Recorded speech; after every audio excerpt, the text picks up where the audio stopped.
Hello बच्चों, welcome to Sunil academy. और आज की वीडियो बेटा हम करेंगे चैप्टर नंबर 11 जिसका नाम है 3 डायमेंशनल ज्योमेट्री। आसान सा चैप्टर है बेटा।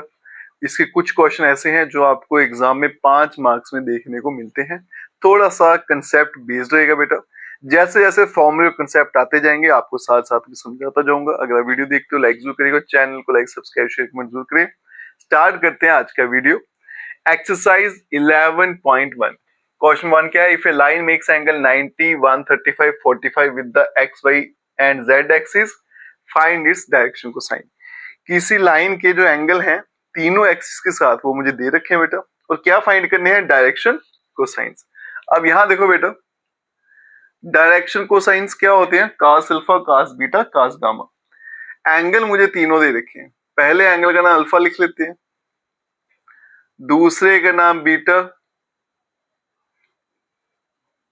और तीसरे का नाम वो रख लेते हैं 45 डिग्री। ठीक है।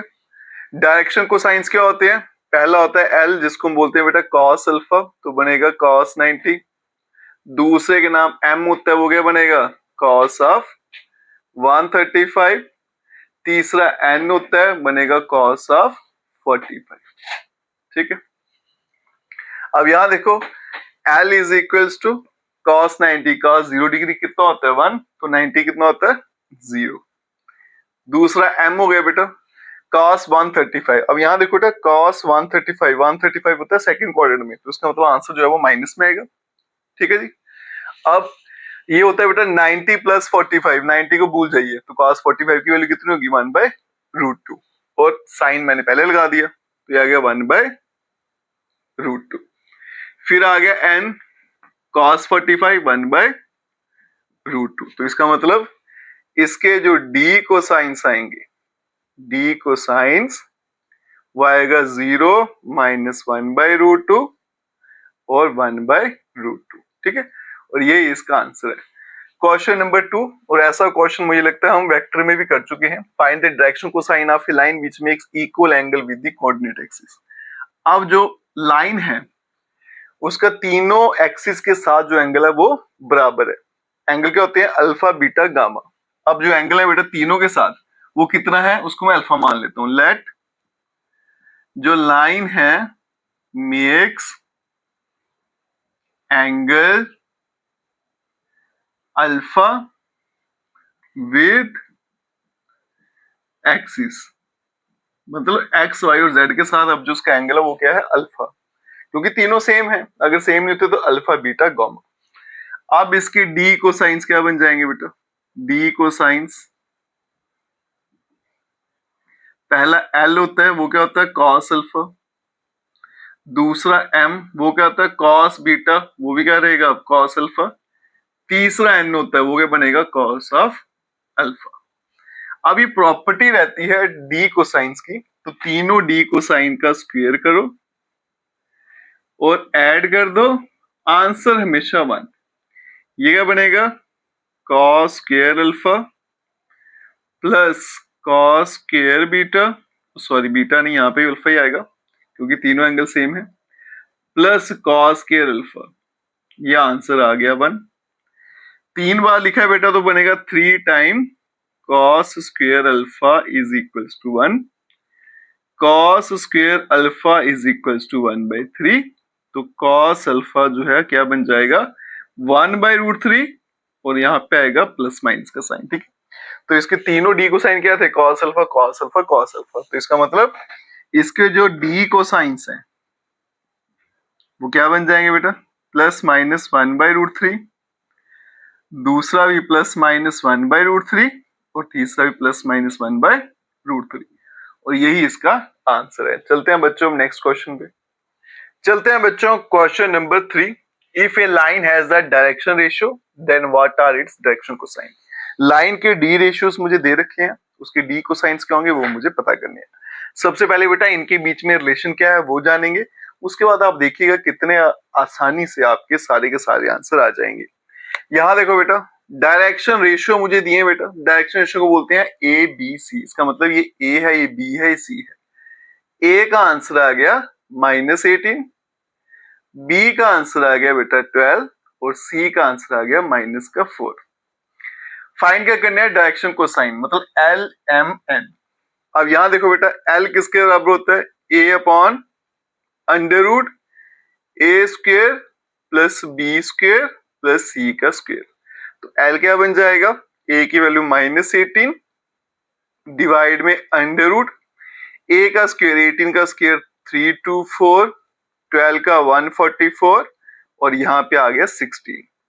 तो एल क्या बन जाएगा, -18 डिवाइडेड बाय रूट ऑफ, दोनों को अगर ऐड कर दूं 160, ठीक है, 160 और 300 करूंगा 460 और 20 किया तो 484 आएगा, 484।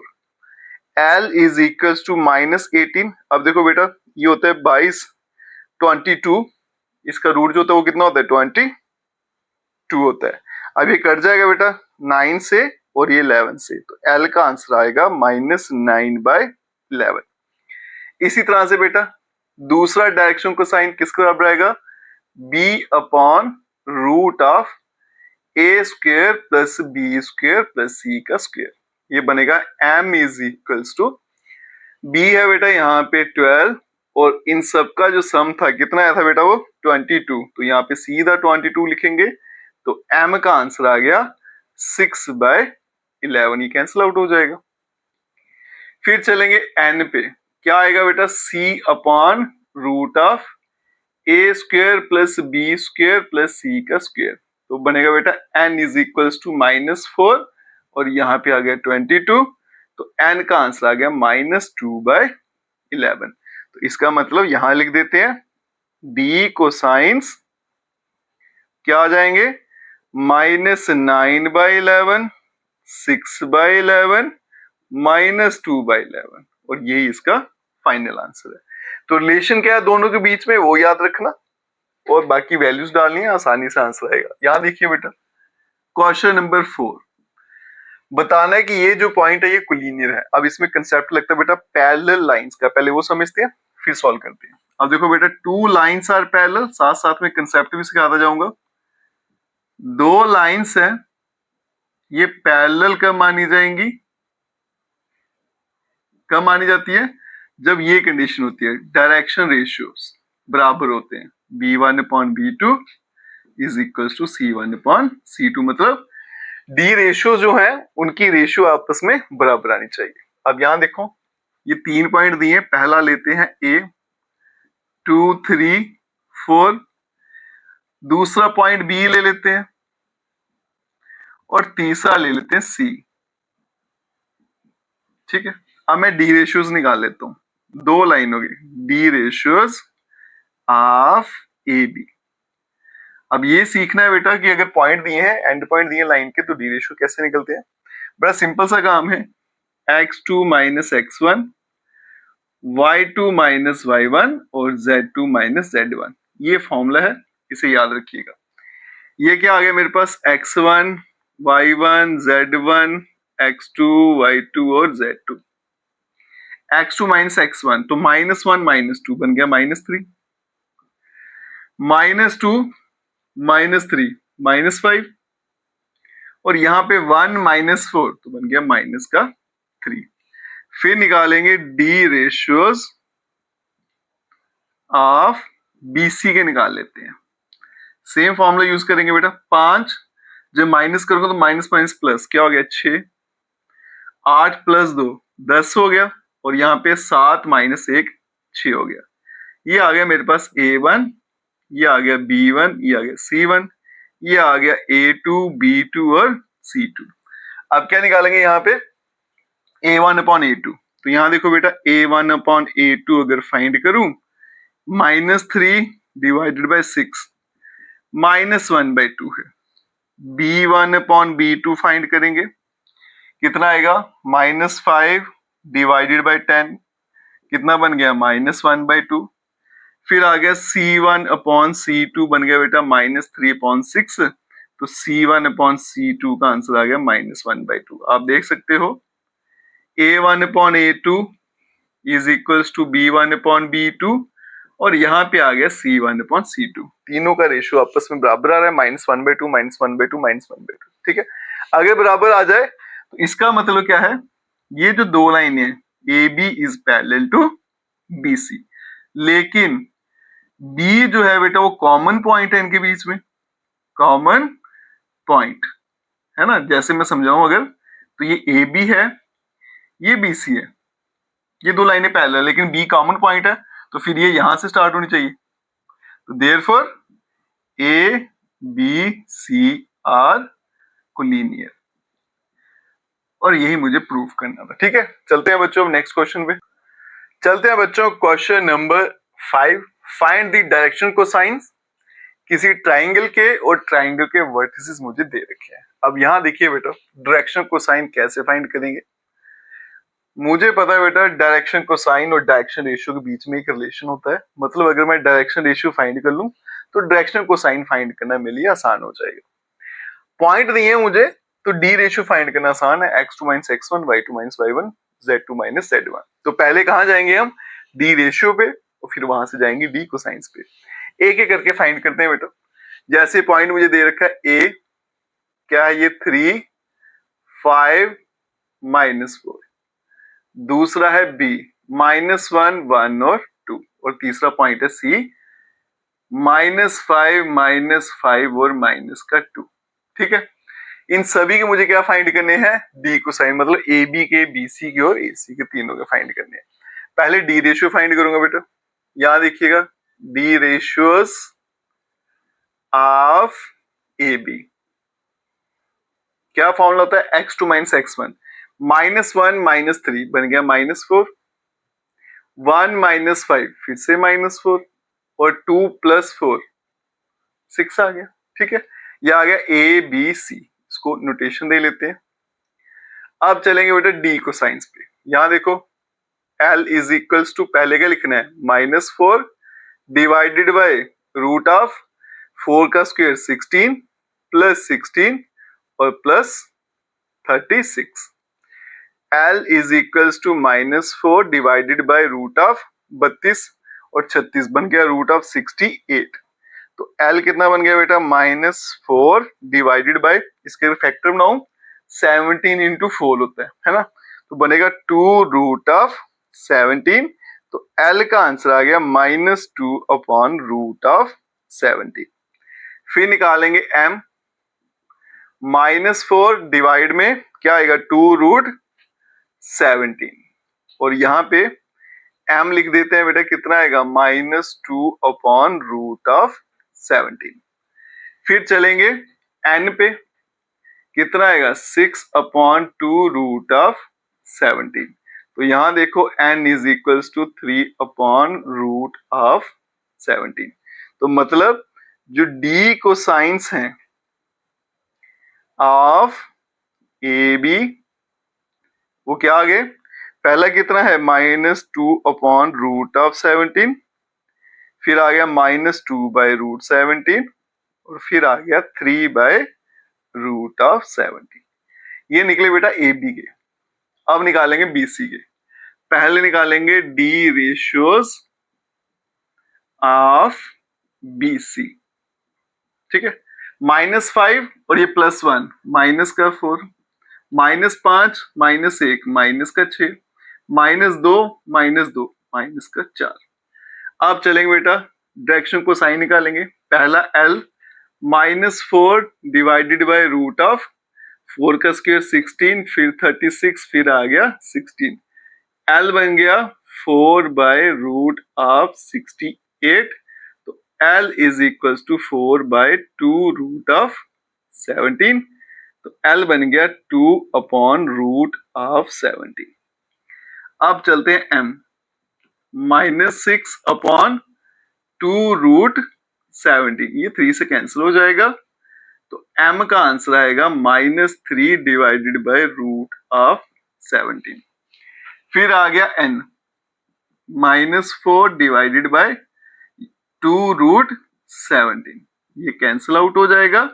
तो N कितना बनेगा, -2 बाय रूट ऑफ 17। ठीक है, अब यहां देखो बेटा, इसके भी यहां पे लिख देता हूं कंबाइन करके, B cosines of B C क्या आ गया, पहला 2 बाय रूट 17, फिर आ गया बेटा दूसरा -3/√17 और तीसरा आ गया -2/√17। अब ये आ गया बेटा 2/√17 -3/√17 -2/√17। तो L मेरे पास इतना ही था ना, ये माइनस था, सॉरी सॉरी, ये माइनस भी साथ में रख लेना, तो ये -2 बन गया। ठीक है, अब चलते हैं बेटा आगे। फिर आ गया मेरे पास d cosine, sorry d ratio आएंगे पहले, फिर cosines. D ratios of AC। ठीक है, अब AC के डी रेशियो कैसे आएंगे? x2 - x1 -5 - 3 -8 -5 -5 माइनस का 10 और यहाँ पे आ गया -2 + 4, तो बन गया प्लस का 2। अब आएगा L -8 divided by root of 8 का स्क्वायर 64, ये आ गया बेटा 100, ये आ गया मेरे पास 4।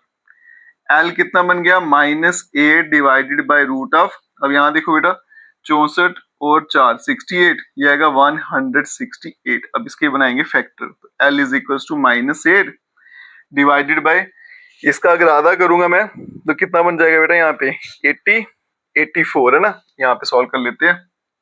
84 मल्टीप्लाई 2, इसका आधा करूंगा तो क्या आएगा? 42 मल्टीप्लाई 2 मल्टीप्लाई 2, और ये बन गया मेरे पास 21 मल्टीप्लाई 2 मल्टीप्लाई 2 मल्टीप्लाई 2, ये बन गया 7 × 3, मतलब ऐसा ही रहेगा। ये बन गया 42 और बाहर आएगा 2, ये बनेगा 2√42। अब ये कैंसिल हो जाएगा तो बनेगा -4/√42। फिर चलेंगे m पे, कितना आएगा? -10 डिवाइडेड बाय 2√42, ये कैंसिल हो जाएगा 5 से, तो कितना आएगा बेटा? -5 डिवाइडेड बाय √42। फिर n आ गया 2/2√42, तो ये बन जाएगा 1/√42 आ गया। तो यहाँ पे लिख लेते हैं बेटा डी कोसाइंस क्या आएंगे? पहला कितना था? -4/√42, फिर आ गया -5 डिवाइडेड बाय √42 और फिर आ गया 1/√42। ठीक है, ये इसका फाइनल आंसर है। और इसी एक्सरसाइज में से 5 मार्क्स से आपको क्वेश्चन भी पूछा जाता है बेटा बोर्ड एग्जाम में। बड़े अच्छे अच्छे कंसेप्ट इसमें आपको देखने को मिलेंगे। तो जैसे ऐसे कंसेप्ट आएंगे बेटा साथ साथ में समझाता जाऊंगा, और क्वेश्चन को कैसे सॉल्व करना है कंसेप्ट को इस्तेमाल करके वो भी साथ साथ में आपको बताता जाऊंगा। Question number 1, show that the 3 lines with direction cosines are mutually perpendicular. ये 3 लाइंस के डायरेक्शन कोसाइंस दिए हैं और पूछा गया है तीनों लाइनें आपस में परपेंडिकुलर। अब यहां देखो बेटा, पहले तो परपेंडिकुलर लाइन की कंडीशन क्या होती है वो समझते हैं। ये आएगा A1 A2 B1 B2, फिर आ गया C1 C2 is equals to 0। और अगर तो बेटा डी रेशियो दिए तो फिर डी रेशियो इस्तेमाल करने हैं, अगर डी को साइन है तो फिर डी को साइन, और L1 L2 plus M1 M2 और यहाँ पे N1 N2 is equals to 0। अगर तो डी रेशियोज दिए ए बी सी का मतलब D ratio, L M N का मतलब डी कोसाइंस। ठीक है, कोई भी दे रखे हो तो ये वाली कंडीशन लगानी होती है। मतलब डी रेशियोज को मल्टीप्लाई करते हो, पहला पहले के साथ, दूसरा दूसरा, तीसरा तीसरे के साथ ऐड कर दो। अगर आंसर 0 आ गया तो परपेंडिकुलर है, अदरवाइज नहीं है। सेम कंसेप्ट लगेगा डी कोसाइन के साथ। अब यहाँ देखो बेटा, ये आ गया L1 M1 N1 L2 M2 और N2। करते हैं सॉल्व बेटा, इन दोनों को मल्टीप्लाई करना कितना आएगा? 12 × 4, चलो एक स्टेप एक्स्ट्रा कर लेते हैं, 12/13 मल्टीप्लाई 4/13, फिर आएगा प्लस, इन दोनों को करूंगा क्या आएगा? -3/13 और मल्टीप्लाई यहां से आएगा 12/13। तो यहां देखो बेटा प्लस माइनस क्या होता है? माइनस ही होता है, सीधा माइनस लिख देता हूं। फिर आएगा प्लस -4/13, तो सीधा -4/13 लिख देते हैं और मल्टीप्लाई 3/13। अब यहां देखो बेटा 12 × 4 48/13 माइनस 12 × 3 36 सॉरी ये 169 आएगा, मल्टीप्लाई होगा ये भी, यहां भी 169 और माइनस 12/169। एलसीएम सेम है बेटा, ऊपर क्या बनेगा 48 माइनस 36 फिर माइनस 12 आ गया। ये सारे का सारा कट जाएगा तो आंसर क्या आ गया 0। तो इसका मतलब ये दो लाइनें आपस में परपेंडिकुलर है। सेम अब इनको चेक करेंगे बेटा। अब ये L1 M1 N1 L2 M2 N2 तो क्या बनेगा बेटा, ये 4/13 मल्टीप्लाई 3/13 प्लस 12/13 और मल्टीप्लाई -4/13 फिर आएगा प्लस 3/13 और मल्टीप्लाई 12/13। इसे मल्टीप्लाई करेंगे 4 इंटू 3 12 नीचे 169 -48 169 प्लस 36 और 169। अब यहाँ पे एलसीएम लेंगे 169 तो क्या बनेगा 12 माइनस 48 प्लस 36 फिर से क्या आ गया आंसर 0। तो इसका मतलब ये दो भी क्या है परपेंडिकुलर है। अब तीसरी लाइन एक ये वाली एक ये वाली तो क्या बनेगा बेटा 12/13 मल्टीप्लाई 3/13 फिर आएगा -3/13 और मल्टीप्लाई -4/13 फिर आएगा बेटा -4/13 और मल्टीप्लाई 12/13। अब यहां देखो बेटा 12 इंटू 3 36 डिवाइड में 169 ये बन जाएगा प्लस का 12 आ गया 169 और माइनस का 48 और फिर से आ गया 169। ठीक है, इन दोनों को ऐड करूंगा फिर से क्या बनेगा 48 माइनस 48 तो ये भी क्या बन गया 0 बन गया। तो इसका मतलब तीनों लाइन आपस में म्यूचुअली परपेंडिकुलर है। क्वेश्चन नंबर 2 पे चलते हैं बेटा। पूछा गया लाइन थ्रू द पॉइंट, एक लाइन है जो इन पॉइंट से गुजरती है, is perpendicular to the line through this point. ये दोनों लाइनें आपस में परपेंडिकुलर है, ये मुझसे पूछा गया था। परपेंडिकुलर कंडीशन ये होती है या फिर ये पॉइंट दिए हैं तो डी रेशियो निकल जाते हैं, तो इसलिए हम ये वाली कंडीशन इस्तेमाल करेंगे। ठीक है, अब यहां देखो बेटा ये आ गया ए पॉइंट, इसको नाम दे लेते हैं। ये आ गया बी पॉइंट 3 4 -2। अब निकालेंगे D ratios. D ratios of A B क्या होता है फॉर्मूला x2 माइनस x1 फिर y2 माइनस y1 फिर z2 माइनस z1। ठीक है, तो D ratio of A B क्या बन जाएंगे 3 - 1 2 4 + 1 5 और -2 -2 -4। देखो बेटा सब्ट्रैक्ट कर रहे हैं ना, इसलिए ये वाले साइन जो है आपने अपोजिट पढ़ने होते हैं। ठीक है, अब निकालेंगे सी पॉइंट क्या है मेरे पास 0 3 2 डी पॉइंट 3 5 6 तो आएंगे D ratios of C D. तो 3 - 0 3 5 में से 3 गया 2 6 में से 2 गया तो 4। ये आ गया बेटा A1 B1 C1 A2 B2 C2 multiply करते आएंगे तो 2 × 3 प्लस 5 × 2 -4 × 4 ये बन गया 6 प्लस 10 -16 तो 16 - 16 आंसर क्या आ गया 0। तो इसका मतलब देयरफॉर ये लाइन जो है B it is perpendicular to C D और यही मुझे इसमें प्रूव करना था। ठीक है, चलते हैं बच्चों अब नेक्स्ट क्वेश्चन पे चलते हैं बच्चों। Question number 3 show that the line through the point is parallel to the line. मतलब दो लाइंस जो है बताना है दोनों आपस में पैरेलल है नहीं। पहले बेटा कंसेप्ट समझेंगे पैरेलल लाइंस का। क्या रहता है बेटा A1 upon A2 is equals to B1 upon B2 is equals to C1 upon C2। अगर ऐसा आपको मिल जाए कहीं पे तो समझ लेना वो लाइंस आपस में पैरेलल है। ठीक है, परपेंडिकुलर में प्रोडक्ट लेते हैं और पैरेलल में डिवीजन या फिर रेशियो बोलते हैं। अब मेरे पास लाइन दी है बेटा, ये ए पॉइंट आ गया 4 7 8 बी पॉइंट आ गया 2 3 4। डी रेशियोज निकालेंगे। D ratios of A B क्या बन जाएंगे बेटा 2 - 4 तो आ गया माइनस का 2 3 - 7 माइनस का 4 और 4 - 8 माइनस का 4। फिर आ गया C पॉइंट -1 -2 1 फिर आ गया D.125। अब निकालेंगे बेटा D ratios of C D. क्या आ जाएंगे? 1, अब माइनस करना था, ये ऑलरेडी माइनस है तो प्लस हो जाएगा 2, 2 + 2 4, और 5 में से 1 गया तो 4। ये आ गया मेरे पास बेटा A1 B1 C1 A2 B2 और C2। डिवाइड करते जाएंगे, A1 डिवाइडेड बाय A2 मतलब -2 डिवाइडेड बाय 2, आंसर क्या आ गया -1।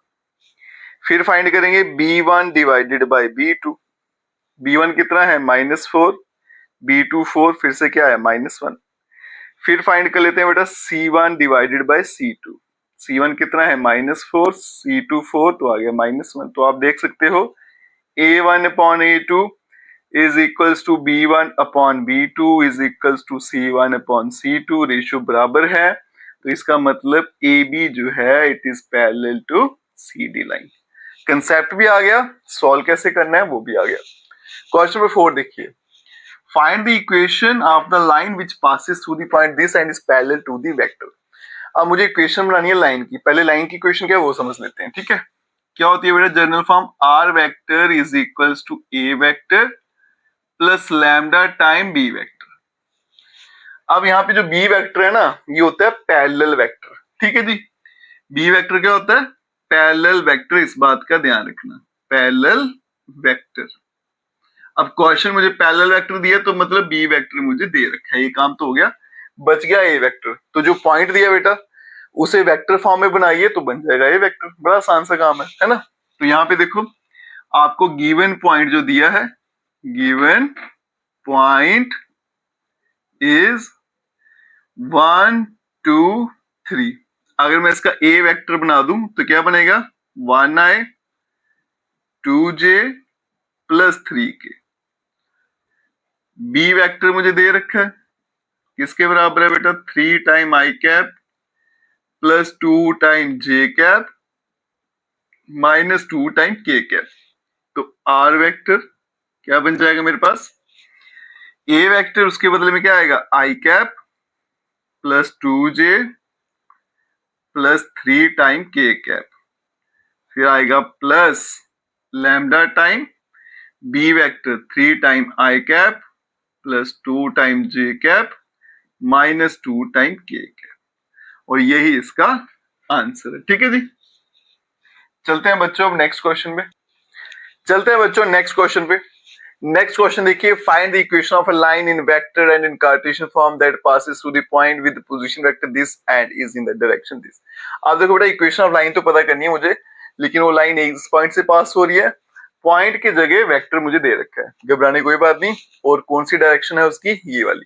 अब यहां देखो बेटा वेक्टर फॉर्म भी ढूंढनी है, कार्टेशियन भी ढूंढनी है। ये जो पॉइंट होता है उसको बोलते हैं बेटा, वेक्टर की फॉर्म में ए वेक्टर बोला जाता है, कार्टेशियन फॉर्म में वो x1 y1 z1 होता है, इसको याद रखना, ठीक है। अब वेक्टर फॉर्म में दिया तो ये ए वेक्टर बन गया, ठीक है। 2 time i cap minus j plus 4k, और ये जो डायरेक्शन वाला वेक्टर यही होता है आपका पैरेलल वेक्टर या फिर b vector, i cap plus 2j minus k cap. तो इन वेक्टर फॉर्म अगर इसकी वेक्टर इक्वेशन बनाऊं इन वेक्टर फॉर्म तो ये कुछ इस तरह से बनेगा, r vector is equals to a vector plus lambda time b vector.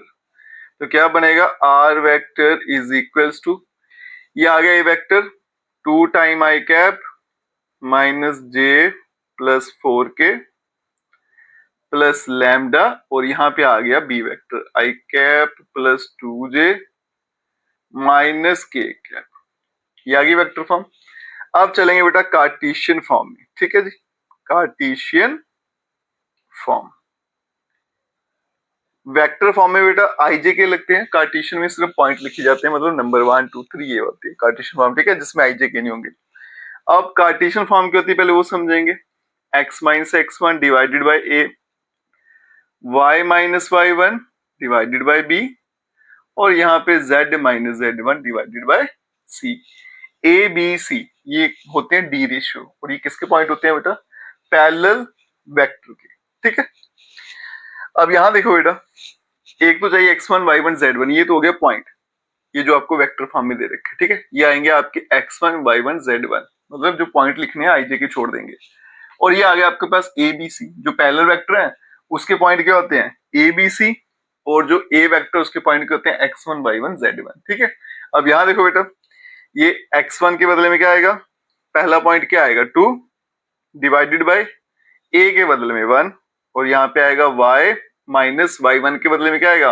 -1 और +1 डिवाइडेड बाय b कितना है? 2, और यहाँ पे आ गया बेटा z माइनस z1 कितना है? 4 डिवाइडेड बाय c कितना मेरे पास? -1, और यही है बेटा इसकी कार्टेशियन फॉर्म। ठीक है, आगे चलते हैं बेटा, question number 6। Cartesian equation find करनी है लाइन की, जो एक पॉइंट से पास करती है। पॉइंट हमेशा क्या होता है? x1 y1 z1। अगर कार्टेशियन फॉर्म है, वेक्टर फॉर्म है तो फिर ए वेक्टर होता है।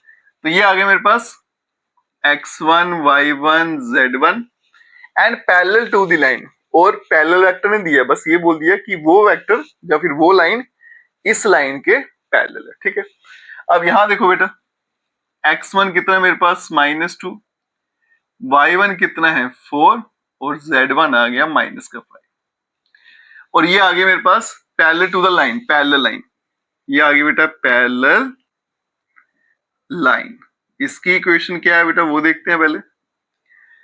x plus 3 divided by 3 is equals to y minus 4 divided by 5, और ये आ गया z प्लस 8 डिवाइडेड बाय 6। अब बेटा ये पैरेलल लाइन थी, अब ये लाइन की इक्वेशन है, नीचे वाले पॉइंट क्या होते हैं? ए बी सी, और यही क्या बनाते हैं? आपका पैरेलल वेक्टर या फिर बी वेक्टर। इस लाइन का बी वेक्टर ये है बेटा। अब ये दोनों लाइनें पैरेलल है, तो जो इसका बी वेक्टर है वही क्या होगा? इसका बी वेक्टर होगा। मतलब इसके भी जो ए बी सी होंगे वो क्या होंगे? 3 5 6, बस इतना सा ही काम था। तो देयरफॉर यहाँ पे देखो ए की वैल्यू कितनी है? 3, बी की वैल्यू कितनी आएगी? 5, सी कितना आ गया? 6। तो therefore equation of line in Cartesian form, Cartesian form क्या हो जाएगी? x माइनस x1 के लिए माइनस है तो +2 is equal to y minus y1 is equal to z minus z1 क्या है आपका? माइनस का 5 तो प्लस का 5, डिवाइड में a कितना है? 3, b कितना है? 5, c कितना है? 6, और यही इसका आंसर है। चलते हैं बच्चों नेक्स्ट क्वेश्चन पे, चलते हैं बच्चों नेक्स्ट क्वेश्चन पे। यहां देखिए बेटा, कार्टेशियन इक्वेशन मुझे दे रखी है और वेक्टर फॉर्म बनानी है। ये जो पॉइंट होते हैं ऊपर, ये होते हैं x1 y1 z1। तो यहां देखो बेटा, x1 की वैल्यू कितनी आ जाएगी? 5, y1 की कितनी आएगी? -4, और z1 की कितनी आ जाएगी? 6। मैंने साइन अपोजिट लिए, क्यों? क्योंकि बेटा बीच में क्या होती है, जो स्टैंडर्ड फॉर्म है x minus x1, negative sign है इसलिए मुझे अपोजिट लेने पड़ते हैं। यहाँ पे बनता है y माइनस y1, तो इसका मतलब ये जो पॉइंट है ये -4 होगा, तभी जाके यहाँ प्लस बना। ठीक है, इसलिए लिया। फिर आ गया ए बी सी, ए कितना है बेटा? 3, बी 7 है, सी की वैल्यू कितनी आ गई? 2 आ गई। अब मुझे क्या बनाना है? Vector form. क्या होती है बेटा वेक्टर फॉर्म? ए वेक्टर प्लस लैम्डा और बी वेक्टर। ए वेक्टर बनता है बेटा पॉइंट से, और बी वेक्टर बनता है ए बी सी से। तो इसका मतलब आर वेक्टर क्या हो जाएगा मेरे पास? 5 time I cap -4 J cap +6 के कैप प्लस लैम्डा, और यहां पे बी वेक्टर क्या आएगा? 3 time I cap 7 time J cap और 2 टाइम के कैप। ठीक है, और यही थी इसकी वेक्टर फॉर्म। चलते हैं बच्चों नेक्स्ट क्वेश्चन पे, चलते हैं बच्चों नेक्स्ट क्वेश्चन पे। और नेक्स्ट क्वेश्चन है find the angle between the following pair of lines. दो लाइंस दी हैं, दोनों के बीच में एंगल फाइंड करना है, और एग्जाम में ये क्वेश्चन पूछा भी जाता है। अब यहां देखो बेटा, सबसे पहले फॉर्मूला देखिए क्या होता है। cos theta is equals to b1 vector dot b2 vector, और डिवाइड में मॉड ऑफ b1 वेक्टर और मॉड ऑफ b2 वेक्टर। अब यहाँ देखो बेटा, ये सब आपने पढ़ रखा है डॉट प्रोडक्ट में कि डॉट प्रोडक्ट कैसे लेते हैं, और मैग्नीट्यूड भी हमने वेक्टर चैप्टर में सीख रखा है। मतलब कुल मिला के आपको कुछ भी करने की जरूरत नहीं है, सारे का सारा पहले से पढ़ा हुआ है, बस फॉर्मूला में वैल्यू डालनी है सॉल्व करके और आपका फाइनल आंसर आएगा। और ये 2 मार्क्स में या फिर 3 मार्क्स में एग्जाम में पूछा भी जाता है। अब यहाँ देखो बेटा, जनरल फॉर्म क्या होती है, are vector is equal to A vector plus lambda, फिर आ गया बी वेक्टर। तो मतलब ये आपका आ गया A1, ये बन गया बेटा B1, ये आ गया A2 और ये आ गया मेरे पास B2। तो मुझे तो बस B वेक्टर ही चाहिए। तो यहां देखो B1 वेक्टर क्या आएगा मेरे पास, 3 time I cap plus 2 time J cap plus 6 time K cap, और ये आ गया मेरे पास B2 वेक्टर, कितना आ गया, I cap plus 2 time J cap plus 2 time K cap. क्या क्या चाहिए बेटा, मॉड भी चाहिए और डॉट प्रोडक्ट भी चाहिए। तो यहाँ पे बेटा पहले मॉड ही फाइंड कर लेते हैं। B1 का मैग्नीट्यूड रूट ऑफ 3 का स्क्वायर 9 प्लस 4 प्लस 36, तो मॉड ऑफ बी वेक्टर कितना बन जाएगा बेटा, 36 40 49, 49 का रूट कितना होता है 7, ये B1 आया। यहां देखो बेटा B2 वेक्टर का मैग्नीट्यूड क्या आएगा, रूट ऑफ 1 प्लस 4 प्लस 4, ये बन जाएगा मेरे पास रूट 9 मतलब 3। अब फाइंड करेंगे B1 vector dot B2 vector. तो डॉट प्रोडक्ट कैसे करते हैं बेटा, थोड़ा रिकॉल कर लेते हैं। I वाला नंबर I से करना है मल्टीप्लाई, J वाला नंबर J से और K वाला नंबर K से। तो यहाँ क्या बनेगा, 3 इंटू 1 बनेगा 3 प्लस 2 इंटू 2 4 प्लस 6 इंटू 2 12, 12 4 16 और 3 19 आ गया। अब डालेंगे यहाँ पे वैल्यू, तो B1 डॉट B2 कितना बन गया 19, B1 का मॉड आ गया 7 और यहाँ पे आ गया 3, तो बन जाएगा बेटा 19/21। तो मेरे पास क्या निकल के आ गया, ये cos theta is equals to this. तो थीटा का आंसर आएगा, cos वहां भेजेंगे, cos इनवर्स 19/21, यही इसका फाइनल आंसर है। ठीक है, यहां देखो बेटा सेम क्वेश्चन है, आप सीधा B1 वेक्टर लिखेंगे बेटा, वो ये आ गया, कितना आएगा I cap minus J cap minus 2 time K cap, फिर आएगा B2 vector 3 time I cap minus 5J cap और माइनस 4 टाइम K कैप। अब यहां पे देखो बेटा B1 का मैग्नीट्यूड जो आएगा रूट ऑफ 1 प्लस 1 प्लस 4, तो ये बन जाएगा बेटा रूट ऑफ 6। B2 का जो मैग्नीट्यूड आएगा 9 प्लस 25 प्लस 16। अब यहां देखो बेटा 25 और 9 34, 6 ऐड करूंगा कितना होगा 40 और 10 करूंगा तो हो जाएगा 50, ये बन गया रूट 50। इसको थोड़ा सिंप्लीफाई कर लेते हैं, तो B2 का मैग्नीट्यूड कितना आएगा 50, इसको लिखेंगे बेटा 5 रूट 2 है ना, 25 इंटू 4 होता है ना, सॉरी 25 इंटू 2, ये आएगा 5 रूट ऑफ 2। अब चलेंगे बेटा B1 डॉट B2, तो आ गया B1 vector dot B2 vector, 1 into 3 3 आएगा, माइनस 1 माइनस 5 प्लस का 5 हो गया, माइनस 2 और माइनस 4 प्लस का 8 हो गया, 8.13 और 3 कितना हो गया 16 हो गया। तो cos theta is equals to, ऊपर डॉट प्रोडक्ट बेटा 16, नीचे मैग्नीट्यूड आएंगे रूट 6 और आ गया 5 रूट ऑफ 2, कितना बनेगा 16 और डिवाइड में आ गया बेटा 5 रूट ऑफ 12।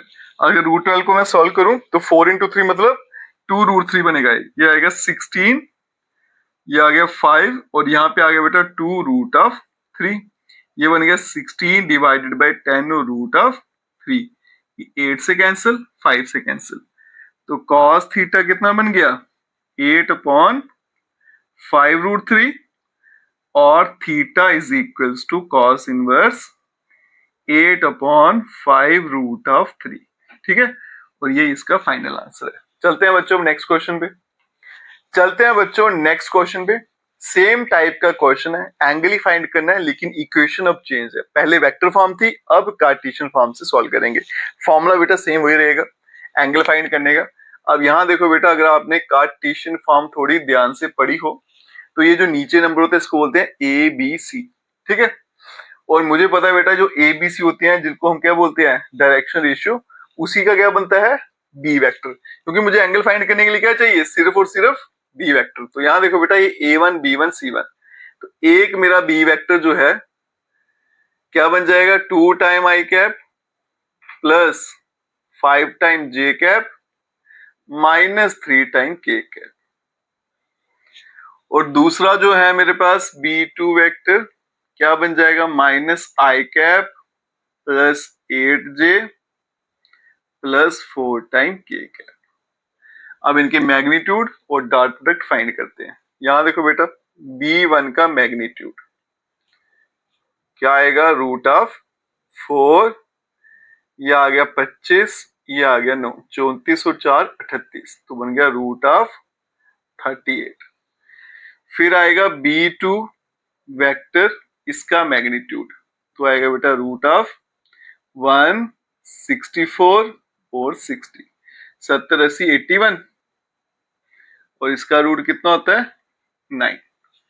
अब चलेंगे B1 vector dot B2 vector, 2 into -1 -2, फिर आएगा बेटा +40 और -12। ये आंसर आ जाएगा मेरे पास 40 -14, तो बनेगा बेटा 26। अब चलते हैं एंगल फाइंड करने में। बेटा क्या फॉर्मूला आता है, ऊपर आता है डॉट प्रोडक्ट। कितना आंसर आ गया बेटा, 26 divided by mod of B1 कितना है, रूट ऑफ 38, और यहां पे आ गया 9, ठीक है। अब ये कैंसिल तो होंगे नहीं, तो थीटा का आंसर क्या आ जाएगा बेटा, कॉस इनवर्स यहाँ पे 26 और ये आएगा 9 रूट ऑफ 38, और यही है बेटा इसका फाइनल आंसर। चलते हैं बेटा पार्ट 2 पे, सेम का सेम क्वेश्चन। तो यहाँ पे देखो, सबसे पहले B1 वेक्टर बनाएंगे, कितना आ गया, 2 time I cap plus 2 time J cap plus के कैप, ठीक है। यहां पे लिख देते हैं B2 वेक्टर, कितना आएगा, 4 time I cap plus J cap plus 8 time k cap. यहां पे मॉड फाइंड कर लेते हैं B1 वेक्टर का, क्या आएगा बेटा, रूट ऑफ, ये 4 + 4 8 प्लस 1 है ना, ऐसे आएगा 4 + 4 + 1, बन गया रूट 9, जिसका आंसर होता है 3। Mod of B2 vector, root of 4 का स्क्वायर 16 प्लस 1 प्लस 64, ऐड कर दूंगा तो क्या बनेगा, 81, 81 का रूट क्या होता है, 9। अब चलेंगे बेटा एंगल फाइंड करने पे, उससे पहले मुझे डॉट प्रोडक्ट मेरा रह गया, पहले वही फाइंड कर लेते हैं। तो ये आएगा B1 डॉट B2 वेक्टर, क्या आएगा बेटा, 2 इंटू 4 8 प्लस 2 प्लस 8, 8 2 10, 10 और 8 18, ठीक है।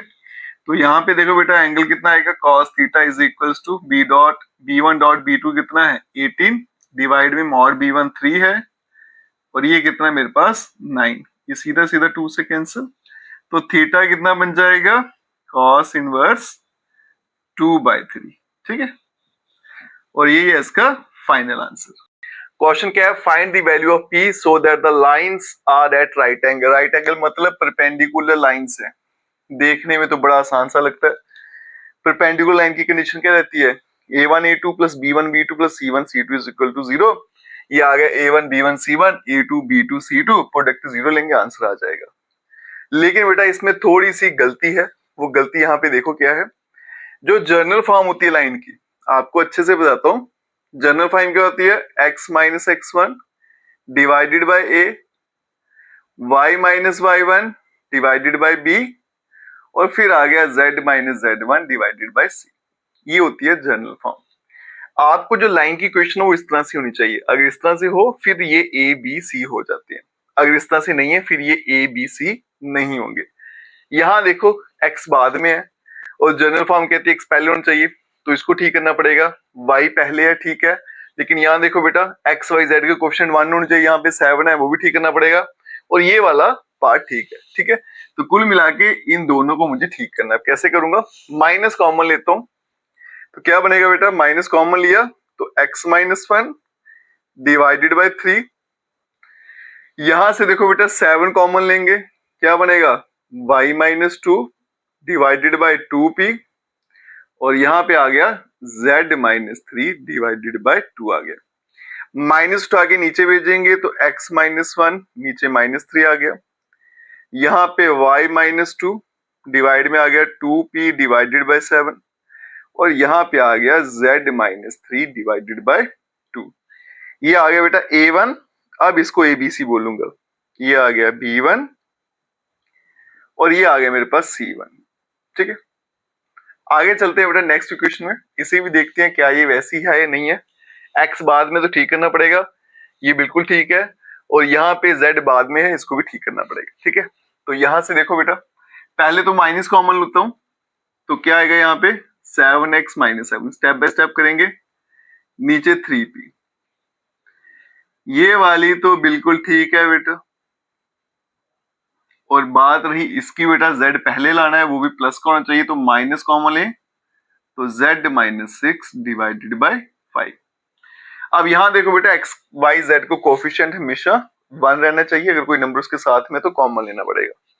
7 को कॉमन लूंगा तो बनेगा माइनस 7 x माइनस 1 डिवाइड में 3p, यहाँ पे y माइनस 5 डिवाइड में 1 और यहाँ पे बेटा z माइनस 6 डिवाइड में आ गया माइनस 5, माइनस उठा के नीचे ले आया। यहाँ पे बनेगा x माइनस 1 और यहाँ पे माइनस 3p डिवाइडेड बाय 7। ये मल्टीप्लाई में इसको बेटा डिवाइड में लिख देता हूँ, मुझे पता है डिवाइड को अगर उल्टा करके लिखे तो मल्टीप्लाई में चला जाता है, नंबर ऊपर चला जाएगा। ठीक है, ये आ गया y माइनस 5 डिवाइडेड बाय 1 और यहाँ पे z minus 6 divided by minus 5। a2 की वैल्यू आ गई, फिर आ गया b2, फिर आ गया c2। अब लाइंस आपस में क्या है बेटा, परपेंडिकुलर, तो मतलब a1 a2 b1 b2 और c1 c2 is equals to 0। a1 a2 multiply करेंगे, ये माइनस 3 ये माइनस 3p अपॉन 7, एक स्टेप एक्स्ट्रा कर लेते हैं, minus 3 minus 3p divided by 7। b1 आ गया 2p बाय 7 और यहाँ पे आ गया 1 प्लस c1 कितना आ गया 2 और यहाँ पे आ गया माइनस 5 और ये आ गया मेरे पास 0।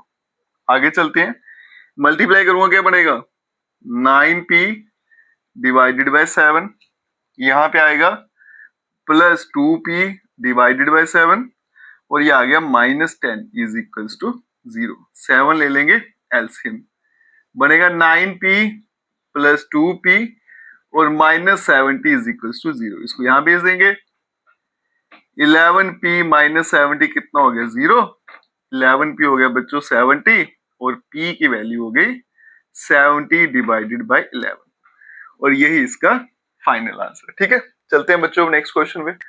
चलते हैं बच्चों नेक्स्ट क्वेश्चन पे, सेम वैसा ही क्वेश्चन जैसे पहले किया, लेकिन ये क्वेश्चन पहले वाले से ज्यादा आसान है क्योंकि यहाँ पे जो इक्वेशन है बिल्कुल ठीक दी हुई है, मुझे कोई इक्वेशन में चेंज करने की जरूरत नहीं है। तो ये नंबर सीधा a1 b1 c1 a2 b2 c2 और परपेंडिकुलर लाइन की कंडीशन और काम खत्म। मुझे बताना है दोनों लाइनें आपस में 90 डिग्री पे है। तो यहां देखो बेटा a1 कितना है 7, b1 कितना आ गया माइनस 5 और c1 आ गया मेरे पास 1, a2 कितना आ गया 1, b2 आ गया 2 और c2 आ गया मेरे पास 3।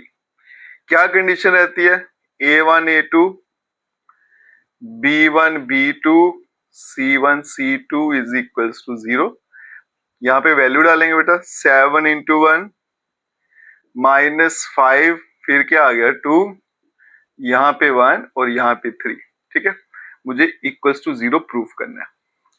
ये कितना आ गया 7 माइनस 10 प्लस 3, तो 10 माइनस 10 कितना होता है 0। अब देखो बेटा a1 a2 plus B1 B2 plus C1 C2, इसका आंसर कितना आ गया? 0।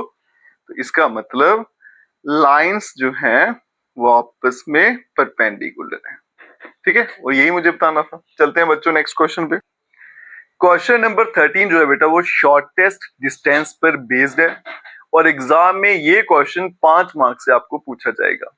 सॉल्व करना बड़ा आसान है बेटा, सिर्फ और सिर्फ फॉर्मूला के ऊपर आपने चलना है। फॉर्मूला अच्छे से इसका याद रखना, बाकी इसमें डॉट प्रोडक्ट, क्रॉस प्रोडक्ट और मॉड फाइंड करना पूछा जाता है और एग्जाम में ये क्वेश्चन बार बार पूछा भी जाता है। अब इसको आसानी से कैसे सॉल्व करना है वो देखिएगा। क्वेश्चन पे लिखा जाता है फाइंड द शॉर्टेस्ट डिस्टेंस, इन दो लाइंस के बीच में सबसे छोटा डिस्टेंस है शॉर्टेस्ट, वो मुझे फाइंड करना है। पहले बेटा इसका फॉर्मूला देखते हैं क्या है, फिर इसको सॉल्व करते हैं। तो यहाँ देखो बेटा फॉर्मूला क्या है शॉर्टेस्ट डिस्टेंस का, ऊपर आएगा बेटा A2 vector minus A1 vector, फिर आएगा बेटा B1 vector cross B2 vector और यहां डिवाइड में आएगा mod of B1 vector cross B2 vector और इस पूरे का मैग्नीट्यूड, क्योंकि डिस्टेंस है हमेशा पॉजिटिव लेना होता है इसलिए मैग्नीट्यूड है। यहां देखो बेटा मुझे A1 vector A2 vector B1 vector B2 vector पहले तो ये खोजनी है, उसके बाद देखो जिस जिसका क्रॉस प्रोडक्ट है क्रॉस करते आएंगे, जिसका डॉट है डॉट करते आएंगे और आंसर आएंगे। इक्वेशन मुझे दी है वेक्टर फॉर्म में, अगर आपको वेक्टर फॉर्म में थोड़ी याद कराऊं तो कुछ ऐसे होती है वो A vector plus lambda time B vector. तो A वेक्टर पहला होता है B वेक्टर दूसरा, तो मतलब ये आपका A1 वेक्टर आ गया, यहां लिख देते हैं बेटा A1 और ये आ गया आपका B1 वेक्टर। क्लियर हो गया। इसकी बात करें A2 वेक्टर और B2 वेक्टर। अब यहां देखो बेटा A1 वेक्टर क्या आया I cap plus 2 time J cap plus K cap, फिर यहां पे लिख देते हैं B1 वेक्टर इसके साथ में I cap minus J plus K cap, फिर आएगा A2 वेक्टर कितना आ गया 2 time I cap minus J cap minus K cap, फिर आएगा B2 वेक्टर क्या आ जाएगा बेटा 2 time I cap plus J cap plus 2 time K cap.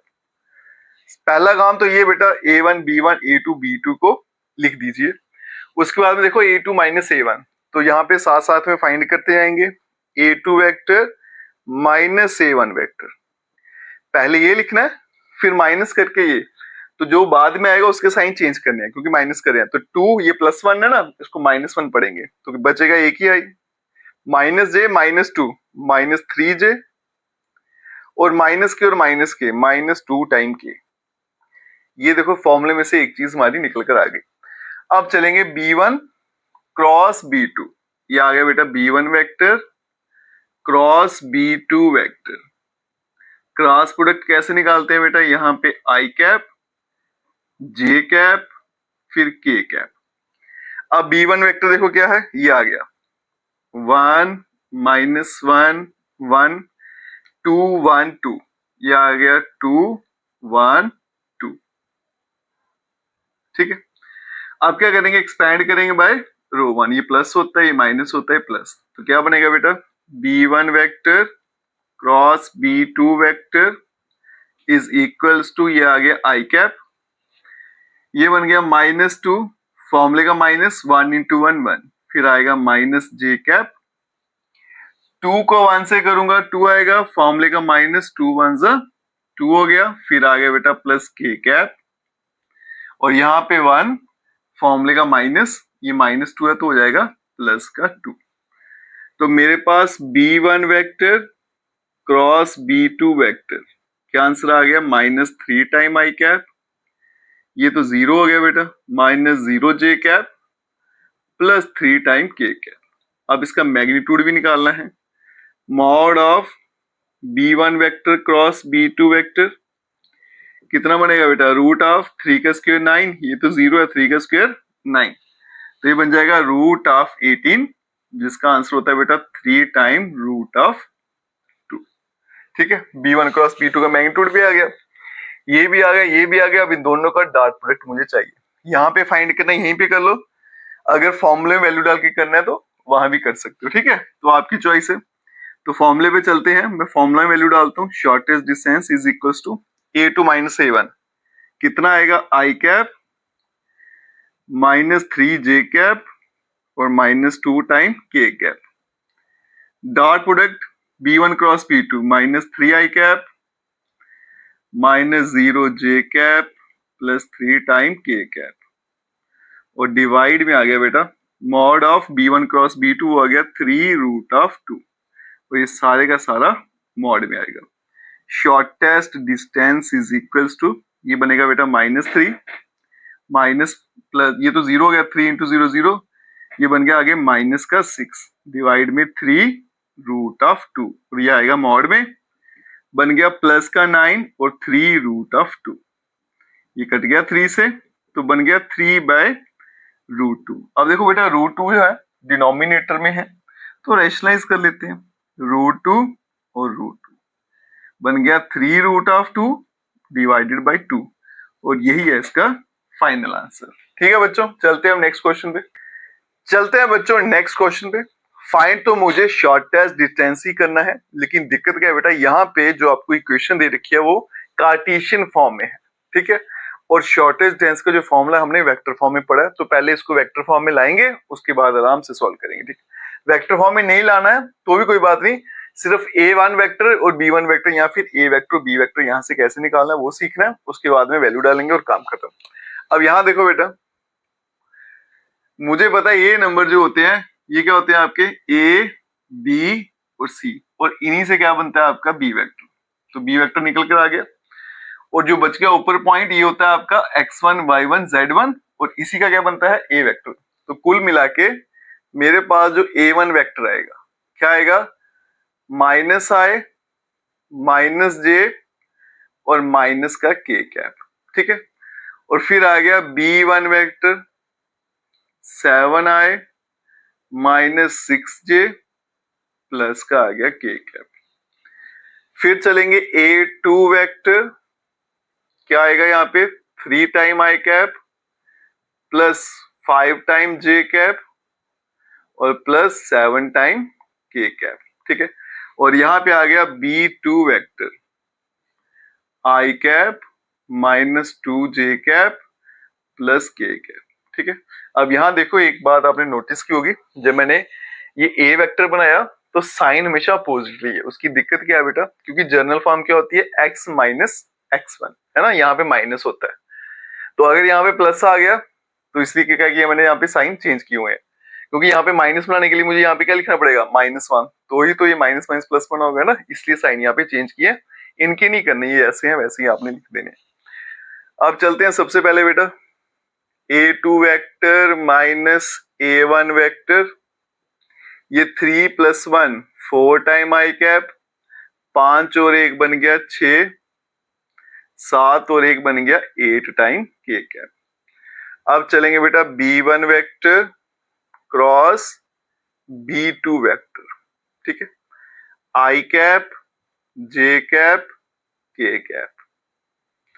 यहाँ पे देखो बेटा b1 वेक्टर क्या है 7 माइनस 6 फिर 1 है, 1 माइनस 2 फिर आ गया 1। अब इसको क्या करना है, एक्सपेंड करना है रो 1 से, प्लस माइनस प्लस यहाँ लगा देते हैं, तो आ गया बेटा b1 vector cross b2 vector. पहले आएगा i कैप, अब यहाँ देखो -6 फॉर्मूले का लगेगा माइनस, ये -2 है तो +2 माइनस j कैप, फिर आएगा 7 माइनस 1 प्लस k कैप, और फिर यहाँ पे आ गया माइनस का 14 प्लस का आ गया 6। तो यहाँ देखो बेटा b1 vector cross b2 vector is equals to -4i, ये बन गया -6j और ये बन गया माइनस का 8 टाइम k कैप, ठीक है। अब इसका मैग्नीट्यूड फाइंड करेंगे, b1 vector cross b2 vector का मैग्नीट्यूड वो आएगा बेटा रूट ऑफ 4 का स्क्वायर, इसको मैं थोड़ा और सिंप्लीफाई कर लूं, 2 कॉमन आ रहा है तो ये बनेगा -2 टाइम i माइनस 3j और -4k, ठीक है, तो 2 आ जाएगा बाहर। अब यहाँ देखो बेटा 4 आ गया, 4 प्लस 9 प्लस 16, 16 9 25 और 4 29, ये बन गया 2√29। ठीक है, कॉमन लेने से क्या होता है, नंबर थोड़ा छोटा हो जाता है आपका। अब यहां देखो बेटा, शॉर्टेस्ट डिस्टेंस क्या फॉर्मूला रहता है, a2 माइनस a1, पहले फॉर्मूला लिख लेते हैं, a2 माइनस a1 वेक्टर, ये ब्रैकेट में, फिर dot b1 vector cross b2 vector divided by mod of b1 vector cross b2 vector, और यहां पे मॉड आएगा। अब डालेंगे वैल्यू, ये आ गया a2 माइनस a1, कहां गया, ये आ गया 4i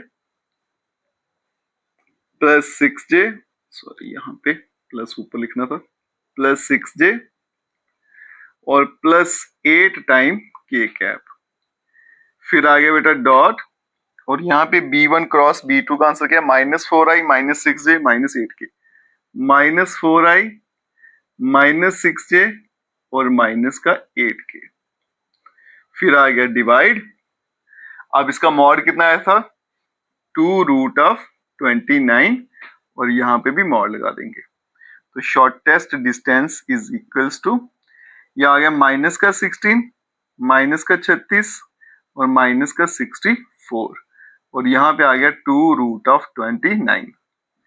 64 में 6 ऐड किया 70 और 30 गया बेटा, हो गया 100, 116 है ना, माइनस का 116 लेकिन मॉड लगा तो प्लस का। अब ये देखो बेटा, इससे कैंसिल हो जाएगा, आएगा 58, तो बन गया 58 अपॉन √29।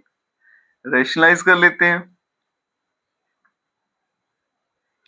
बन गया 58√29 और यहाँ पे आ गया 29, 2 से कैंसिल, तो मेरे पास जो फाइनल आंसर है वो आएगा 2√29, और यही इसका आंसर है। ठीक है, चलते हैं बच्चों अब नेक्स्ट क्वेश्चन पे, चलते हैं बच्चों नेक्स्ट क्वेश्चन पे, और ये क्वेश्चन भी शॉर्टेस्ट डिस्टेंस पर बेस्ड है, वेक्टर फॉर्म में इक्वेशन दी है तो थोड़ा काम हमारा आसान रहेगा। सीधा बेटा a1 वेक्टर और b1 a2 b2 वेक्टर लिखते हैं, तो a1 वेक्टर देखिए क्या आएगा, i cap plus 2 time j cap plus 3 time k cap, फिर आएगा b1 vector i cap minus 3 time j cap plus 2 time k cap, फिर आएगा बेटा a2 vector 4i cap plus 5 time j cap 6 time k cap, और फिर आ गया हमारे पास b2 vector 2 time i cap 3 time j cap और plus k cap. सबसे पहले आएगा बेटा a2 vector minus a1 vector, तो 4 minus 1 3 time i cap 5 minus 2 plus 3 time j cap 6 minus 3 plus 3 time k cap, फिर फाइंड करेंगे b1 vector cross b2 vector, mod आ गया i cap j cap k cap, b1 vector 1 minus 3 2, फिर यहाँ पे 2 3 और 1 आ गया। ठीक है, अब फाइंड करेंगे b1 vector cross b2 vector, यहाँ पे प्लस माइनस प्लस, तो पहले आएगा i कैप, अब यहां देखो -3 फॉर्मूले का -6 आ गया, माइनस j, ये 1 माइनस 4 आ गया प्लस k कैप, और ये आ गया 3 प्लस 6, तो b1 vector cross b2 vector -9 i cap plus 3 time j cap plus 9 time k cap. अब यहां से देखो बेटा 3 कॉमन आ सकता है, तो हम कॉमन ले लेते हैं ताकि सिंप्लीफाई करना थोड़ा सा आसान हो जाए। ये बन जाएगा मेरे पास 3 कॉमन लूंगा तो बनेगा -3i cap plus j cap और प्लस 3 टाइम k कैप। अब निकालेंगे magnitude of b1 vector cross b2 vector, ये 3 कॉमन लिए इसको बाहर रखेंगे, यहाँ देखो बेटा 3 का स्क्वायर 9 प्लस 1 और यहाँ पे 9, 9 9 18 और 1 19 हो गया, तो बन गया 3 रूट ऑफ 19। अब चलते हैं फॉर्मूला पे, शॉर्टेस्ट डिस्टेंस।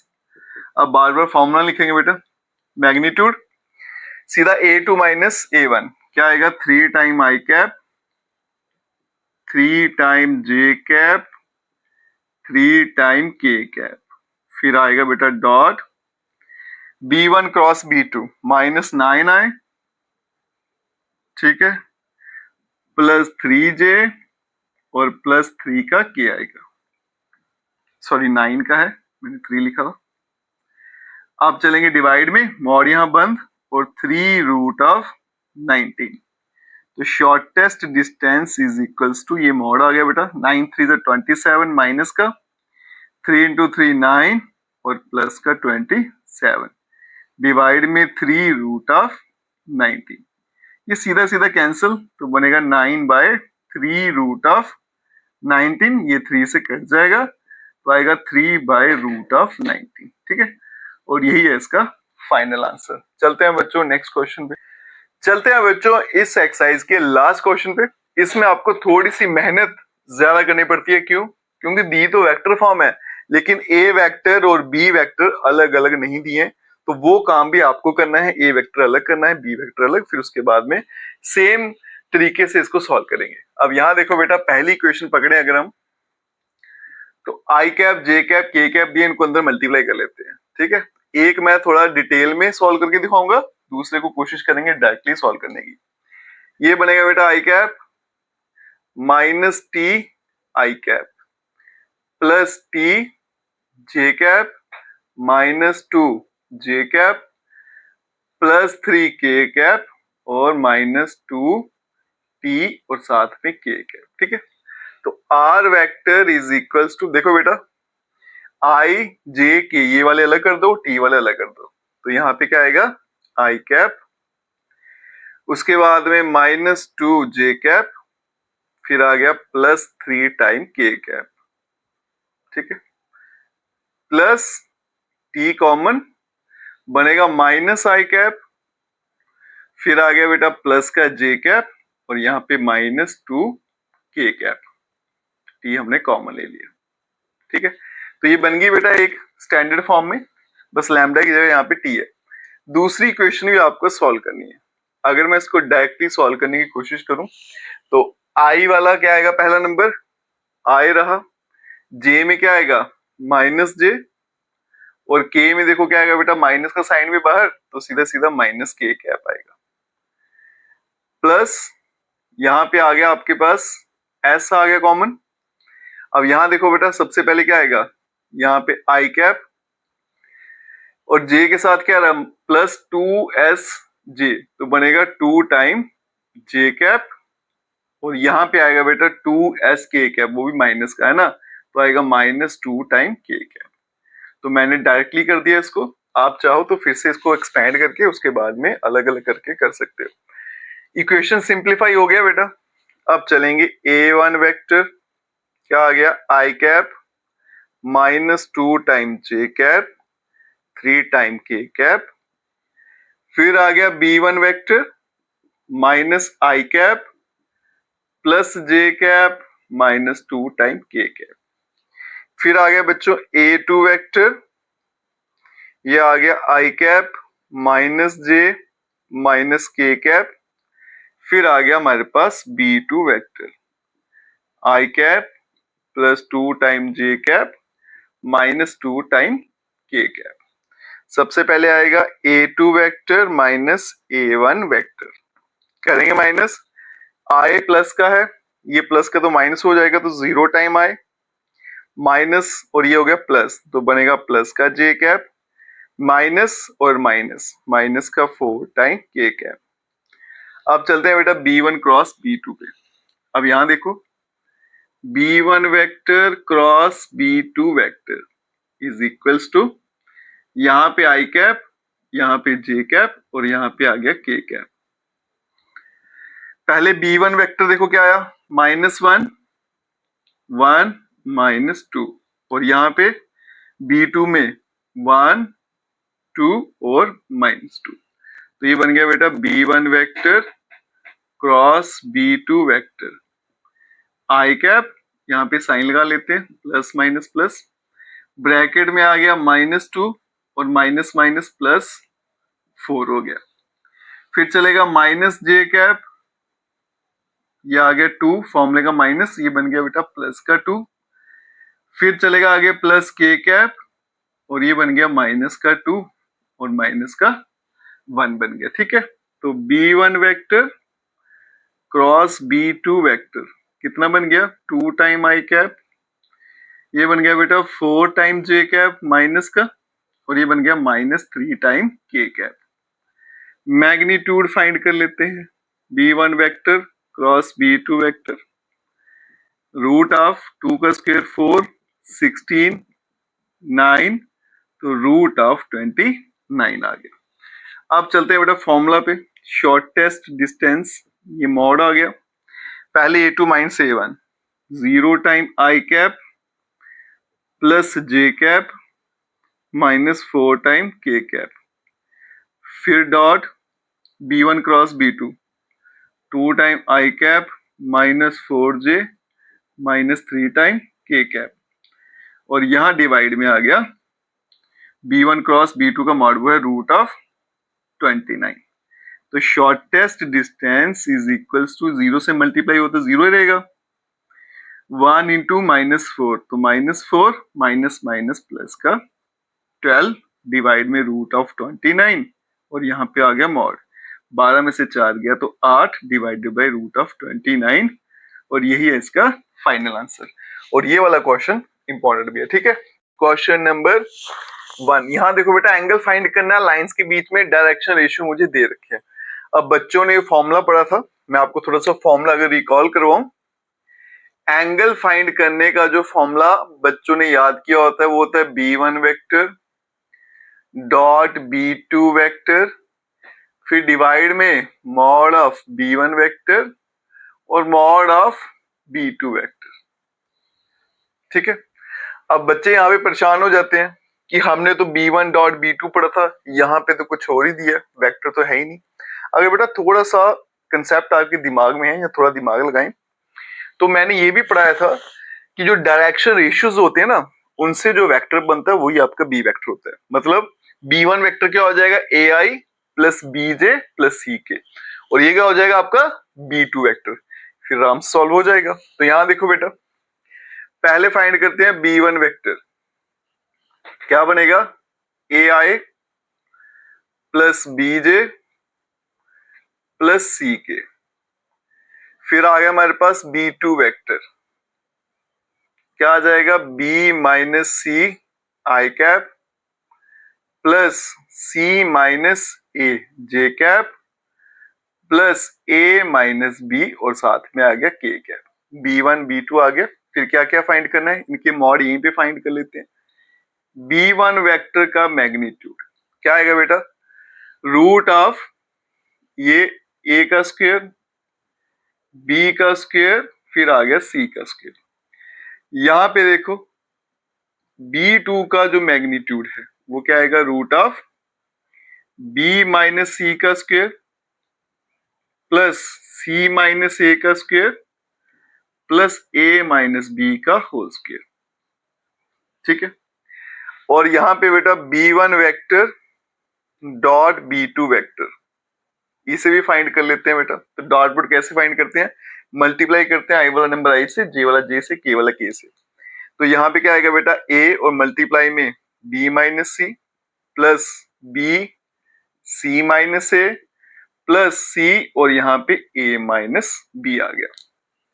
क्या बनेगा a b minus a c plus b c minus a b plus a c minus b c. अब यहां देखो बेटा, ये ए बी है प्लस का, माइनस का cancel, a c plus minus cancel, plus minus cancel, तो आंसर क्या आ गया 0। सारे का सारा मैंने सॉल्व कर दिया, बस वैल्यू डालनी है बेटा। तो फॉर्मूला पे चलते हैं, कॉस थीटा, ऊपर क्या लिखना था बेटा, दोनों का डॉट प्रोडक्ट, वो कितना आ गया 0।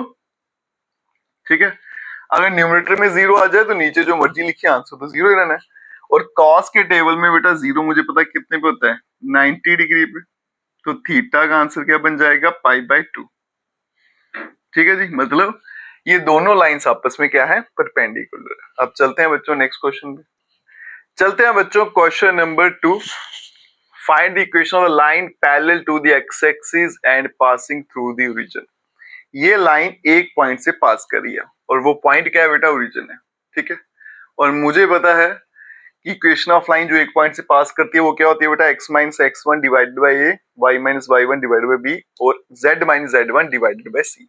तो यहाँ पे जर्नल फॉर्म लिख लेते हैं बेटा, x minus x1 upon A, y minus y1 upon B और यहाँ पे आ गया z माइनस z1 अपॉन सी।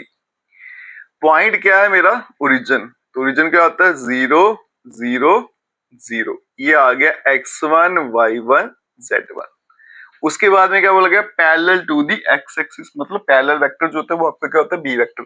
और उसी के पॉइंट जो होते हैं, है ना, उसको क्या बोलते हैं, डी रेशियोज। वही होते हैं आपके एबीसी। अब यहाँ पे पैरेलल वेक्टर क्या है बेटा, एक्स एक्सिस, और एक्स एक्सिस के डी रेशियो क्या होते हैं, इस लाइन पे y भी 0 है, z भी 0 है, तो क्या होगा 1 0 0। ठीक है, अब यहाँ देखो D ratios of x axis क्या आएंगे, 1 0 0। तो ये क्या आ गया, ए बी सी। तो इक्वेशन क्या बन जाएगी बेटा, therefore equation of line is x minus x1 के बदले में 0 divided by 1, y minus 0 divided by 0 और फिर आ गया z माइनस 0 डिवाइडेड बाय 0। तो ये बनेगा बेटा x अपॉन 1, y अपॉन 0 और यहाँ पे z अपॉन 0, और यही है इसका फाइनल आंसर। नेक्स्ट क्वेश्चन बड़ा आसान सा बेटा। लाइंस जो है परपेंडिकुलर हैं, k की वैल्यू मुझे पता लगानी है। परपेंडिकुलर लाइन की कंडीशन क्या होती है, थोड़ा उसे रिकॉल कर लें। अगर a1 a2 b1 b2 plus c1 c2 is equals to 0। ये जो नीचे पॉइंट है ना, यही होते हैं आपके a b c। तो मतलब a1 कितना आ गया बच्चा, -3, b1 आ गया 2k और c1 आ गया मेरे पास 2। a2 की वैल्यू आ गई 3k, b2 की वैल्यू आ गई 1 और c2 की वैल्यू आ गई -5। करते जाएंगे मल्टीप्लाई, -3 फिर 3k प्लस 2k फिर 1 प्लस 2 और यहाँ पे -5 is equals to 0। -9k plus 2k -10 is equals to 0। अब -9 plus 2 -7k -10 is equals to 0। इसको यहाँ भेजेंगे, -7k बेटा 10 हो गया और k की वैल्यू होगी -10/7 और यही इसका आंसर है। ठीक है, चलते हैं बच्चों अब नेक्स्ट क्वेश्चन में। चलते हैं बच्चों नेक्स्ट क्वेश्चन में, और आपकी एनसीईआरटी में क्वेश्चन दे रखा है, find the equation of the line passing through the point and perpendicular to the plane. यहाँ पे देखो बेटा नया वर्ड सुनने को मिलेगा, यहाँ पे क्या आ गया आपके पास, प्लेन आ गया। प्लेन अभी तक हमने पढ़ा नहीं, पहले होता था बेटा आपका 3D में, अब ये डिलीट हो चुका है। और बोला गया परपेंडिकुलर टू द प्लेन, ये इस प्लेन के परपेंडिकुलर में। अब आपको लाइन की इक्वेशन फाइंड करनी है, एक पॉइंट से पास करती है, वो तो सीधा सीधा इक्वेशन क्या होती है, पहले इक्वेशन थोड़ी रिकॉल कर ले। वो होती है बेटा x minus x1, y minus y1 और z माइनस z1 और नीचे a b और c आ गया। ये पॉइंट जो होते हैं ये क्या होते हैं आपके, x1 y1 और z1। ये वैल्यू तो मैं यहाँ पे डाल दूंगा, सिर्फ ए बी सी मेरे पास नहीं है, ये डी रेशियो होते हैं पैरेलल वेक्टर के। वो कैसे निकालना है अब यहाँ देखना। ये मेरे पास एक प्लेन ले लेते हैं, ठीक है, मान लीजिए प्लेन है। क्या बोला गया, vector equation of the line passing through this and perpendicular to the plane, मतलब ये जो लाइन है प्लेन के परपेंडिकुलर है। तो मैं इसको परपेंडिकुलर लाइन को कुछ ऐसे शो कर देता हूं, ये आ गई मेरी लाइन, ये आ गया मेरे पास प्लेन। अब यहां देखो बेटा लाइन जो है कभी भी अकेले नहीं होती, इसके साथ पैरेलल वेक्टर होता है। तो इसका पैरेलल वेक्टर जिसको हम बी वेक्टर बोलते हैं, है ना, तो वो इस तरह से होगा, ये बी वेक्टर है, ये ए वेक्टर है। इसी तरह से जो प्लेन होता है ना, जैसे लाइन के साथ क्या होता है पैरेलल वेक्टर, प्लेन के साथ क्या होता है नॉर्मल वेक्टर। तो इसका जो नॉर्मल वेक्टर है इसके परपेंडिकुलर ही बनेगा, तो वो भी कुछ इस तरह से होगा। अब अगर आप ध्यान से देखो ये दोनों वेक्टर आपस में क्या है, पैरेलल है ना। अगर ये दोनों वेक्टर आपस में क्या है पैरेलल, और मुझे पता है जो इक्वल वेक्टर होते हैं वो भी क्या होते हैं आपस में पैरेलल होते हैं। पैरेलल वेक्टर की कंडीशन क्या होती है, a vector is equals to lambda time b vector, मतलब जो ये वेक्टर वही क्या होगा ये वेक्टर हो जाएगा।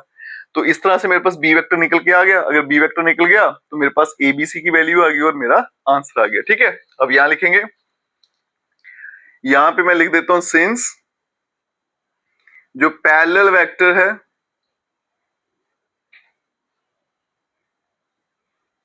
बी वेक्टर और जो नॉर्मल है to the plane, normal to the plane जिसको हम एन वेक्टर कहते हैं, ये आपस में क्या है आर पैरेलल है, ये परपेंडिकुलर लिख रहा था, और parallel to each other, parallel to each other.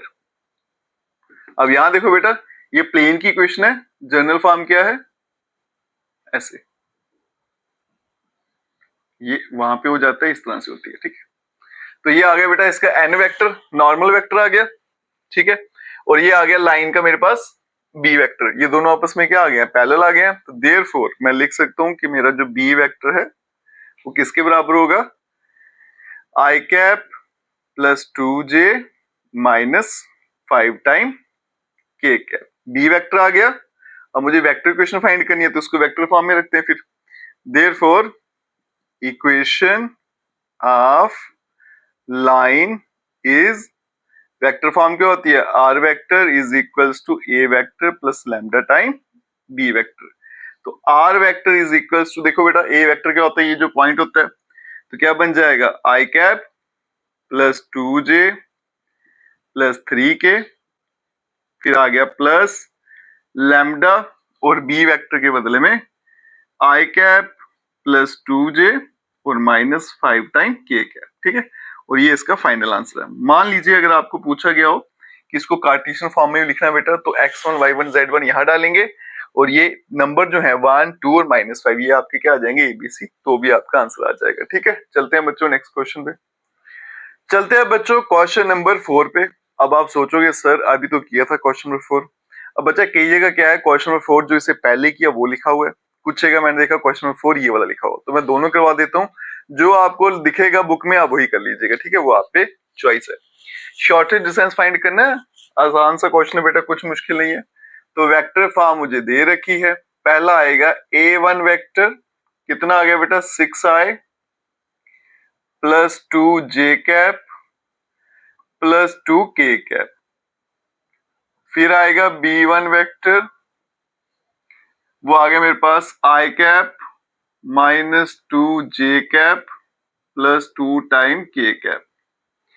फिर आ गया मेरे पास a2 वेक्टर, वो आ गया माइनस 4i और माइनस k कैप।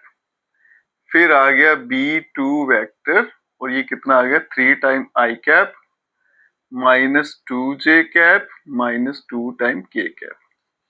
सबसे पहले फाइंड करेंगे a2 vector minus a1 vector, करते हैं माइनस, माइनस 4i माइनस 6 तो बन गया माइनस 10i कैप। अब j वाला तो यहाँ पे है ही नहीं बेटा, तो उसको क्या लिखेंगे 0j, और माइनस 2 तो बन गया माइनस 2j कैप, और यहाँ पे माइनस और minus plus minus 3 time k cap हो गया। आगे चलेंगे बेटा, b1 cross b1 vector cross b2 vector, ये आ गया हमारे पास मॉड i j k, पहले b1 1 minus 2 2 3 minus 2 plus minus plus, expand कर लेते हैं बाय रो 1, यहाँ पे आई कैप क्या बन जाएगा 4 फॉर्मूले का माइनस, यहाँ पे प्लस 4 माइनस जे कैप, ये बेटा माइनस 2 फॉर्मूले का माइनस 3 2 6 प्लस के कैप, यहाँ पे क्या आएगा माइनस का 2 फॉर्मूले का माइनस और ये प्लस का आएगा 6। तो यहाँ पे देखो बेटा b1 vector cross B2 vector कितना बन गया 8 टाइम आई कैप, ये -8 माइनस माइनस प्लस 8 टाइम जे कैप, और यहाँ पे आ गया 4 टाइम के कैप। 4 यहां से मैं कॉमन ले लेता हूं, 2 time I cap, 2 time J cap और प्लस का के कैप। अब चलेंगे इसके मैग्नीट्यूड पे, ठीक है।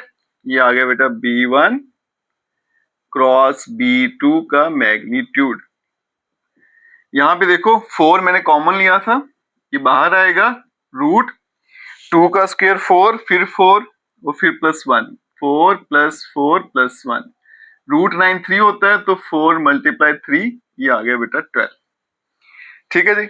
अब यहाँ देखो बेटा शॉर्टेस्ट डिस्टेंस का फॉर्मूला लिखें, तो shortest distance is equals to A2 vector minus A1 vector, फिर dot B1 vector cross B2 vector, फिर डिवाइड में mod of B1 vector cross B2 vector, और यहाँ पे भी मॉड।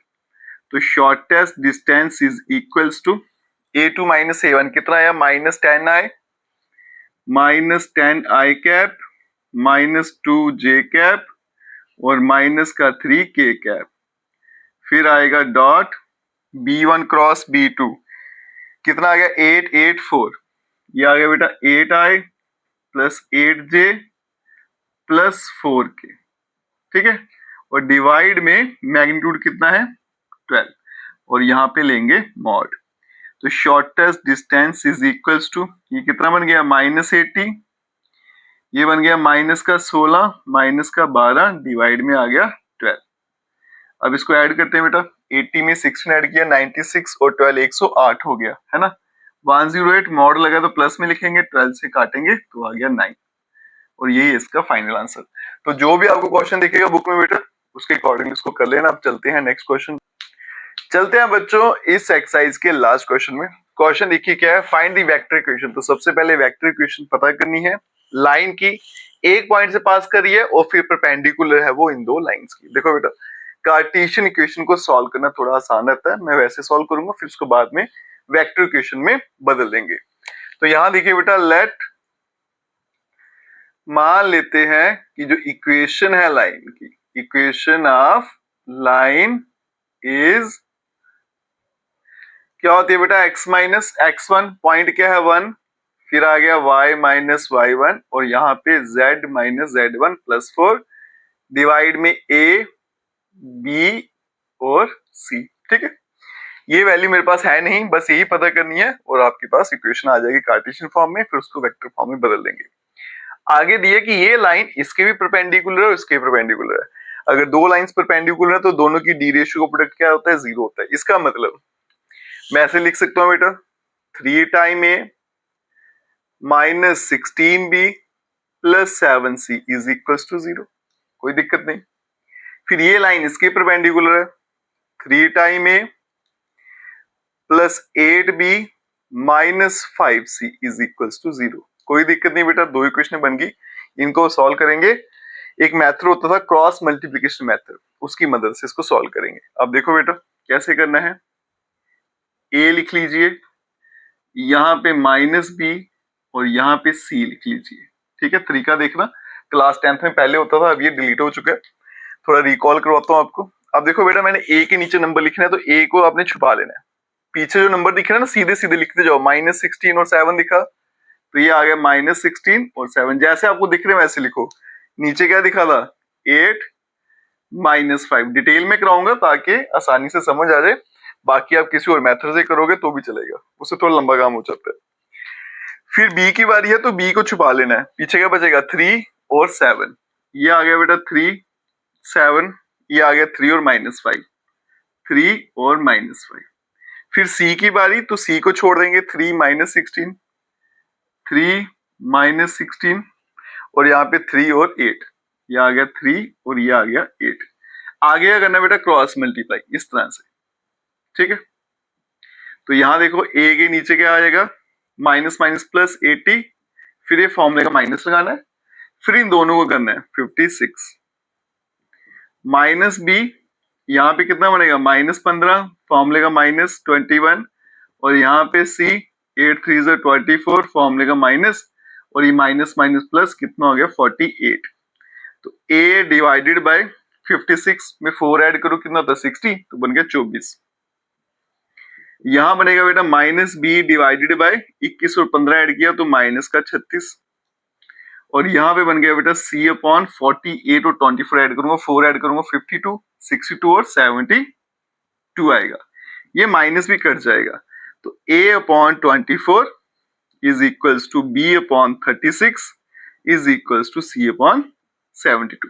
अब यहाँ देखो बेटा इनमें 12 कॉमन आ रहा है सभी में, तो 12 से मैं कट कर देता हूँ इनको, तो ये क्या बनेगा a अपॉन 2, b अपॉन 3 और c upon 6। A B C की वैल्यू आ गई, यहां डाल देते हैं, देयरफॉर वेक्टर इक्वेशन, सीधा वेक्टर इक्वेशन लिख देते हैं, ऑफ लाइन इज क्या होती है बेटा r vector is equals to A vector. इन पॉइंट से क्या बनेगा a vector, i cap plus 2j minus 4k plus lambda, इसको ब्रैकेट में रखते हैं, और आगे क्या आता है बी वेक्टर है ना, तो ये आगे बी वेक्टर के point 2 time I cap 3 time J cap और प्लस 6 टाइम के कैप, और यही है इसका फाइनल आंसर। ठीक है, और इसी के साथ हमारा चैप्टर यहीं पे खत्म हो जाता है। अगर आप वीडियो देखते हो लाइक जरूर करिएगा, चैनल को लाइक सब्सक्राइब शेयर कमेंट जरूर करें। Best of luck.